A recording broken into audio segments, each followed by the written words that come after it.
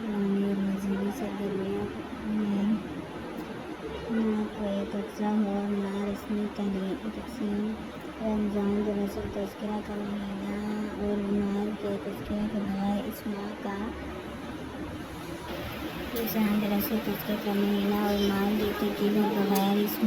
کا تصور نہیں کیا جا سکتا۔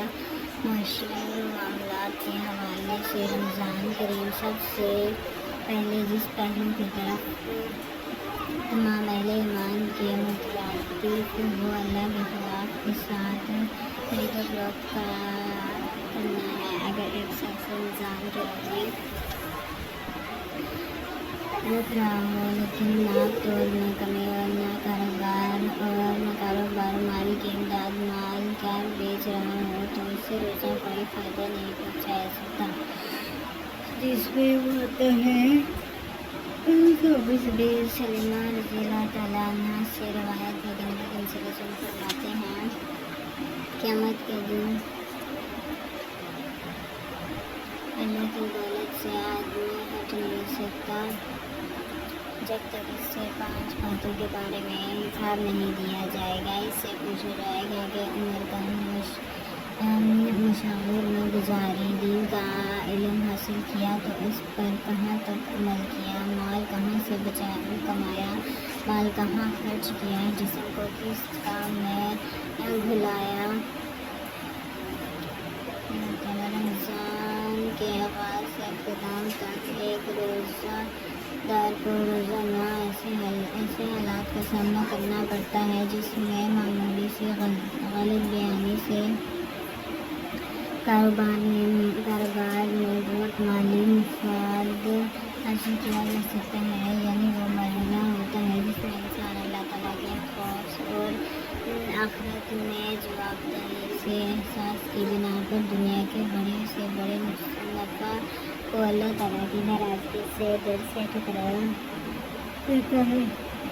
رمضان ایسی فضا پیدا کرتا ہے ایک شخص حلال کمائی کی لذت سے آشنا ہو اور حرام کی ہلاکت سے اپنے آپ کو بچا سکے۔ ایک حدیث میں سامعین کو اس طرح متوجہ کیا گیا ہے کہ رمضان کے دوران وہ جائزہ لے کر دیکھے کہ وہ اس مہینے کے دوران اپنے ملازمین پر کام کے بوجھ کو کتنا ہلکا کر سکتا ہے۔ وہ اس ماہ میں اپنے متحد افراد کے ساتھ حسن سلوک اور ان سے کام کے بوجھ میں کمی ایک پیغام دیتی ہے کہ زیادہ سے زیادہ مال پیدا کرنے ملازمین کے ذریعے معاشی ہدایات کے حصول کے تصور پر نظر ثانی کی جائے اور کسی انسان پر اس کی برداشت سے زیادہ بوجھ نہ ڈالا جائے، بلکہ یہ سوچا جائے کہ اگر ہم یہ چاہتے ہیں کہ آخرت میں جب ہم سے حساب کتاب لیا جائے تو ہماری ساتھ نرمی کا رویہ ہو، جیسے کہ ایک دعا نبی کریم صلی اللہ علیہ وسلم کی تعلیم کیا گیا ہے کہ میں نے رسول اللہ صلی اللہ علیہ وسلم کو نمازوں میں یہ دعا کرتے سنا ہے، نماز بھی حساب یسیر ہے، اللہ مجھ سے آسان مجالسین نماز پوچھو تو میں نے پوچھا آسان کا کیا مطلب ہے؟ آپ صلی اللہ علیہ وسلم نے فرمایا آسان اور صابر ہے کہ بندے کا اعمال نامہ دیکھے بغیر اس کی برائیوں سے درگزر کرے۔ پھر فرمایا عائشہ جس کا حساب لیتے وقت ایک چیز کی گرد کی گئی تو اس کی خیر نہیں، تو ہمیں اپنے متحد کام کرنے والوں کے ساتھ بھی نرمی کا رویہ اختیار کرنا چاہیے۔ رمضان کریم نرمی روح کا احساس دلاتا ہے۔ رمضان کریم میں اگر یہ تاجر کو اللہ کا خوف نہ ہو تو وہ روزمرہ کے استعمال کی اشیاء کے مانگ کو دیکھ کر قیمت میں اضافہ کر دیتا ہے، لیکن اگر وہ عقل سے کام لے اور قیمت میں اضافہ کرے تو صارفین میں اس کے مال کی مانگ زیادہ ہوگی اور وہ دگنی چارگی اور مقدار میں اپنا مال فروخت کر کے زیادہ نفع کما سکتا ہے۔ کہ رمضان کے دور میں حکومت اور معاشرے کے باہمی افراد